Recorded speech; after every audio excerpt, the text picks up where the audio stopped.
We are in St Agnes Park, which is the location of the children's area during Carnival Day, Mandela's Hideaway. And we're also standing in front of the mural of Barbara Dettering, who is one of our founding members. What inspires me most about working for St Pauls Carnival is the chance to be part of something that has such legacy and heritage here in the city. This year we're celebrating our 52nd year in existence. It's a real important celebration of African Caribbean culture from those coming over in the Windrush years, and a real celebration and opportunity for the communities to get together. It's Bristol's greatest cultural export. It's no mean feat to host an event of that magnitude for 100,000 people every year. It is one of the highlights of the calendar here in Bristol. It's about a 7 or 8 week period where there's an event every single weekend, and Carnival is one of those sort of culminating, coming towards that piece of the summer. So it really feels like a last resort to cancel it. So it was a difficult decision.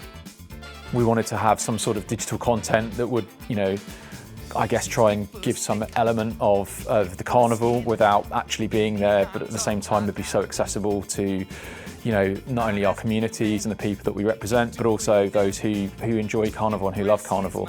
The inspiration for it was about bringing some joy and positivity to the city during challenging times, and also, allowing our artists to show their work and their kind of connection to carnival. The biggest challenge was technically we'd never done anything like this before. We had some ideas of what we wanted the programme to look like and artistically what that would involve, but then how that all fit together in a COVID compliant or a COVID safe way was really challenging. And I think in challenging times you're either dust or a diamond, and I think this was a little diamond that was made.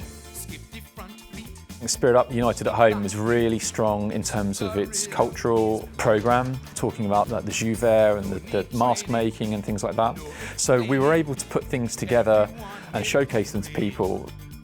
I learnt more about the origins of Carnival, about some of the arts, and they're probably things that I wouldn't have engaged with on the day.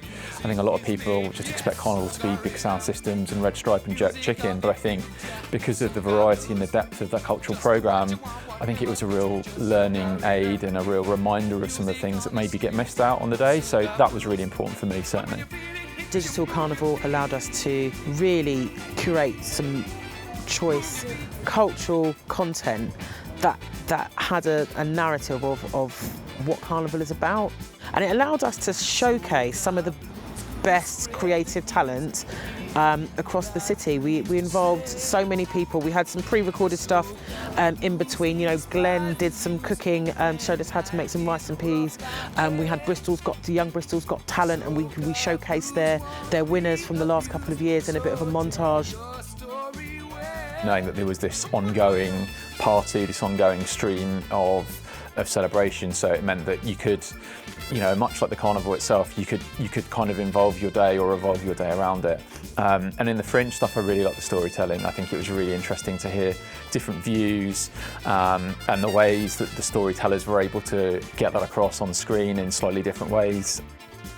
Towards the end, when we realised that we'd pulled off an 11-hour live stream, we had Critical C on the mics as the MC, and he was by himself, and he just brought this incredible energy. It lifted, even now when I think about it, it was an incredibly powerful, the last 2 hours were just incredibly powerful, and we were really, all of us, really proud that we were able to deliver what we did. Ultimately, it was a really successful project, and I think that we've learned so much. We've seen what we're able to do, and it's definitely inspired us to look at ways of doing hybrid events in the future. I think with COVID being an element now, it's going to be in our lives for the next couple of years. I think every event is going to have a huge amount of digital and online capacity, and because we managed to nail that first time to a really high level, it just means that we've got a really solid building block to build on and take other things forward. The advice I would give to other community organisations who are looking to host events online, to really think about how you host that, where you host that, and the people that you have in front of the camera to host your day or series of events. Those guys really hold it together and will be responsible for keeping the energy high throughout your event. I would say make sure that you have amazing tech people to help you do it. Loud Audio, who are the tech people that we use, are amazing. It's going to be really important, the quality of what you deliver and the access to what you deliver. Paying really close attention to the theme and what is the golden thread that runs through the entire day, so it feels like a piece that flows. The best piece of advice is try it, is do it. You know, if you're representing communities, or if you're representing a particular body of people, then you have to stay true to them. You have to try and give them something. And I think we found that, you know, although it was difficult and although it was a very, very steep learning curve, you are able to have, you know, real successes. It's a real lesson going forwards about how we work in the future. I can't imagine, even when COVID is gone, I can't imagine a live event, or certainly our live event, happening without a digital platform that supports it. It's a great opportunity to do something different, to learn some new skills, but continue to do what you do really well, and that's serve your communities. Carnival Day kicks off with a brunch, an elders brunch, where we honour our elders and we thank them for their contribution, and we also invite our sponsors along to say thank you for supporting us throughout the year.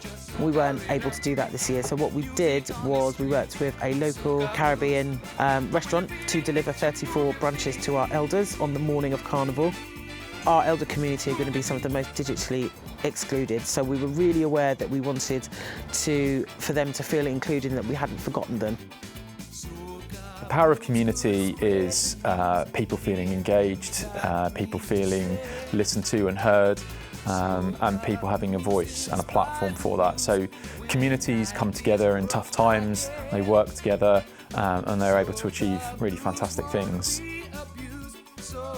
St Pauls Carnival as an organisation is an organisation that is steeped in the community, but above and beyond that, I believe very strongly in the way that community organisations respond to crises, particularly like COVID has really shown us that despite the fact that these organisations have lack of resources, lack of capacity, all of those things, they're actually the most agile, the most fleet of foot, the most adaptable, and are able to pivot in all types of directions to provide a service to people who really needed it. Those are the kinds of things that make community special, when people come out to really show their support and that they're allies with you. The reason we joined Locality is because we're a community organisation. We're focused on trying to serve that community as well as possible, and Locality is essentially a bigger community of people who are all trying to serve their communities in the best way. So what we're looking to get out of it is kind of what we've got out of it already, is feeling part of a larger organisation. We've had some really interesting insights and training, and I think that we've benefited as an organisation quite a lot from having someone else help look at ourselves. Locality has been at the heart of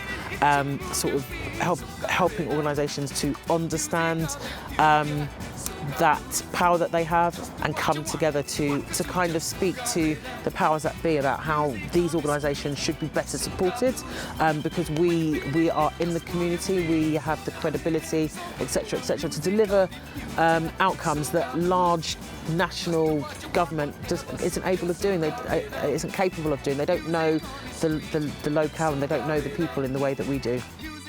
Through our art and creativity, we really address some of those issues that are close to the heart of our community.